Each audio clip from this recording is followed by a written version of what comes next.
கனசதுர அலகுக்கூடு அப்படின்னு சொல்லக்கூடியது. இதை வந்து இந்த எஃப்சிசி அப்படின்ற சிம்பலால் டினோட் பண்ணுறாங்க. இந்த எஃப்சிசினா என்ன அப்படின்னா இந்த face centred cubic unit cell அப்படின்னு சொல்லுவாங்க. அதுதான் வந்து இந்த எஃப்சிசி அப்படிங்கிறது. இப்போ இதற்கான படம் வந்து உங்களுக்கு கொடுக்கப்பட்டிருக்கு. அந்த படத்தை பார்க்கும்போது வந்து பார்த்தீங்க அப்படின்னா இதுவும் வந்து என்ன அப்படின்னா அந்த எளிய கனசதுரத்தில் நீங்கள் பார்த்தா அதே போல தான் இருக்கும். ஆனால் இதில் வந்து எக்ஸ்ட்ரா வந்து பார்த்தீங்கன்னா ஒவ்வொரு முகப்புகள்லையும் வந்து பார்த்தீங்கன்னா ஒரு அணு வந்து எக்ஸ்ட்ரா இருக்கும். அப்போ இந்த அதாவது நம்ம ஒரு எளிய கனசதுர அலகுக்கூட்டில் வந்து 6 முகப்புகள் பார்த்தோம் பார்த்தீங்களா? அந்த 6 முகப்புகள் வந்து இப்போ இப்போ நீங்கள் பார்க்கக்கூடிய இதுதான் வந்து எளிய கனசதுர அலகுக்கூடு. இதில் இருக்கிறது போலயே தான் இருக்கும். இப்போ இது ஒரு ஃபேஸ் அப்படின்னு சொல்லுவோம். இது ஒரு முகப்பு. அதே போல் இது ஒரு முகப்பு. அதாவது 1 இது ஒரு முகப்பு 1 இது 2 3 கீழே வந்து 4 பின்னாடி பின்னாடி இருக்கக்கூடியது 5 முன்னாடி இருக்கக்கூடியது இதெல்லாம் வந்து பார்த்தீங்கன்னா அப்படின்னா 6 நம்ம சொல்லுவோம். அப்போ 6 முகப்புகள் இருக்குது அப்படின்னா ஒவ்வொரு முகப்புகள்லையும் வந்து பார்த்தீங்க முகப்புலையும் எக்ஸ்ட்ரா வந்து ஒரு அணு வந்து இருக்குது. இந்த முகப்புல ஒரு அணு இருக்குது. இந்த முகப்புல ரெண்டாவதுல இதுல ஒரு அணு இருக்குது. இதுலையும் ஒரு அணு இருக்குது. இங்கேயும் ஒரு அணு இருக்குது. பின்னாடி பின்னாடி இருக்கக்கூடியதுல ஒரு அணு இருக்குது. முன்னாடி வந்து பார்த்தீங்கன்னா ஒரு அணு இருக்குது. அதைத்தான் வந்து பார்த்தீங்க அப்படின்னா உங்களுக்கு இந்த படத்தில் கீழே காமிச்சிருக்கிறாங்க. இப்போ இதில் பாருங்க, இந்த படத்தில் இந்த இந்த 8 ஆட்டம்ஸ் வந்து பார்த்தீங்கன்னா இங்கே 2 இங்கே 2 இங்கே 2 இங்கே 1 இந்த பின்னாடி ஒன்று தெரியுது பாருங்க. மொத்தம் 8 ஆட்டம்ஸ் வந்து இருக்குது. ஒரு சிம்பிள் கியூபிக் இருக்கிறது போலே இருக்குது.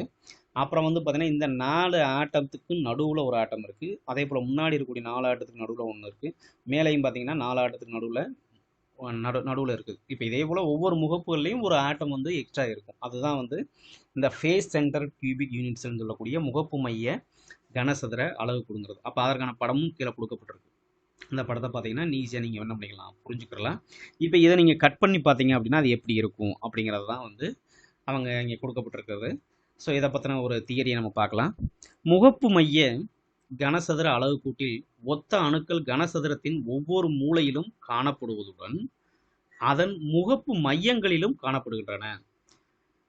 அதாவது முகப்பு மைய கனசதுர அலகுக்கூட்டில் ஒத்த அணுக்கள் கனசதுரத்தின் ஒவ்வொரு மூலையிலும் காணப்படுவதுடன் இங்கே இந்த ஒவ்வொரு மூலையிலையும் அணுக்கள் காணப்படுவதுடன் அதன் முகப்பு மையங்களிலும், அதாவது இதுதான் வந்து இந்த 4 ஆட்டத்துக்கு முகப்புங்கிறது வந்து பார்த்தீங்கன்னா இதுதான் ஒரு முகப்பு அப்படின்னா அந்த முகப்பினுடைய மையத்திலையும் வந்து பார்த்தீங்க அப்படின்னா என்ன பண்ணுதான் அணுக்கள் காணப்படுகின்றன. முகப்பு மையங்களிலும் காணப்படுகின்றன.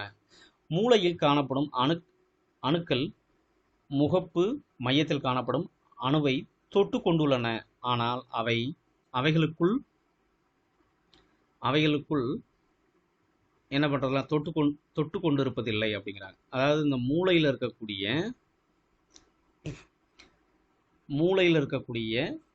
இந்த அதாவது 8 கார்னர்ஸ் சொல்லுவோம் பார்த்தீங்களா, அந்த கார்னர் இருக்கக்கூடிய காணப்படும் அணுக்கள் இந்த முகப்பு மையத்தை எல்லா அணுவும் வந்து என்ன பண்ணுது அப்படின்னா ஒவ்வொரு முகப்பில் இருக்கக்கூடிய 4 ஆட்டமானது வந்து அந்த முகப்பு மையத்தில் இருக்கக்கூடிய அணுவை வந்து என்ன பண்ணிட்டு இருக்கு, தொட்டுக்கிட்டு இருக்குது, தொட்டு கொண்டுள்ளன. ஆனால் அவை தங்களுக்குள் வந்து என்ன பண்றதில்ல, தொட்டு கொண்டு இருப்பதில்லைங்கிறாங்க. தங்களுக்குள் அப்படிங்கிறது இப்போ இந்த 2 ஆட்டமும் தொட்டுக்கிட்டு இருக்கு இல்லை, இந்த கேப் இருக்குது பாருங்க. அதே போல இந்த ஆட்டமும் வந்து என்ன பண்றதில்ல, தொட்டுக்கிட்டு இருக்கிறது இல்லை, கேப் இருக்கு. அதைத்தான் இங்கே சொல்லிட்டு இருக்காங்க. அப்போ அந்த மூளையில் இருக்கக்கூடிய ஆட்டமானது நடுவில் இருக்கக்கூடிய முகப்பு மைய அணு கூட வந்து தொட்டுக்கிட்டு இருக்கு. ஆனால் அவைகளுக்குள்ள வந்து என்ன பண்றதில்ல, இது தொட்டு கொண்டு இருப்பதில்லை. அதைத்தான் வந்து சொல்றாங்க. முகப்பு மையத்தில் காணப்படும் அணுவானது 2 அலகுக்கூடுகளால் பகிர்ந்து கொள்ளப்படுகின்றன. இந்த 2 அலகுக்கூடுகளால் பகிர்ந்து கொள்ளப்படுகின்றன அது எப்படி அப்படின்னு பார்க்கலாம். இப்போ இந்த எளிய கனசதுர அலகுக்கூடு, இந்த அலகுக்கூடு போலயே பக்கத்தில் இன்னொரு அலகுக்கூடு இருக்குமா? அப்போ இந்த இங்கே ஒரு அலகுக்கூடு பாருங்க. இப்போ இந்த ஒரு அலகுக்கூடு, இன்னொரு அலகுக்கூடு,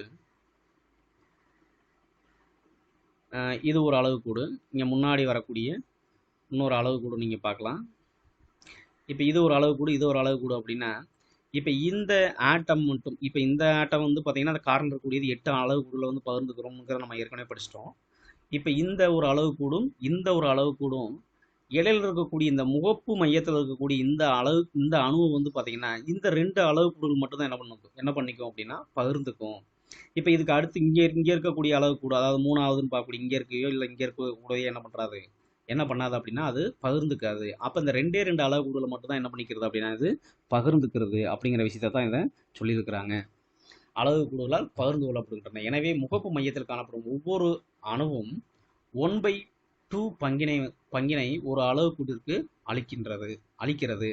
இப்போ இதில் முகப்பு மைய கனசதுர அளவுக்கூட்டில் காணப்படும் அணுக்களின் எண்ணிக்கை அப்படின்னு பார்க்கும்போது NC/8 + NF.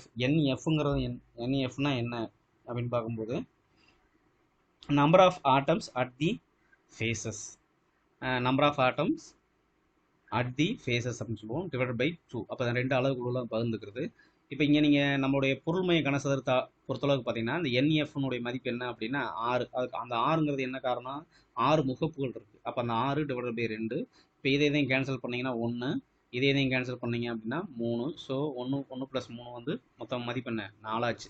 இப்போ நீங்கள் இங்கே பார்க்கக்கூடிய இப்போ இந்த இந்த பொருள் மைய கனசதுர அளவுக்கூட்டு முகப்பு மைய கனசதுர அளவுக்கூட்டில் நீங்கள் பார்த்தீங்க அப்படின்னா பார்வைக்கு என்ன பெருசாக தெரிகிற மாதிரி இருக்கும். ஆனால் இதில் இருக்கக்கூடிய அணுக்களினுடைய எண்ணிக்கை அப்படின்னு பார்க்கும்போது மொத்தம், அதாவது இந்த கார்னர் இருக்கக்கூடிய அணுக்களுடைய எண்ணிக்கை வந்து பார்த்தீங்கன்னா அது ஆல்ரெடி நம்ம படிச்சிட்டோம். 1 இந்த அந்த முகப்புகளில் இருக்கக்கூடிய ஒவ்வொரு அணுவினுடைய எண்ணிக்கைன்னு பார்க்கும்போது இப்போ 6 முகப்புகள் இருக்குது. 6 முகப்புல ஒரு முகப்புக்கு வந்து அரை அப்படின்னா 6/2ன்னா ஆட்டோமேட்டிக்காக 3 ஆச்சு.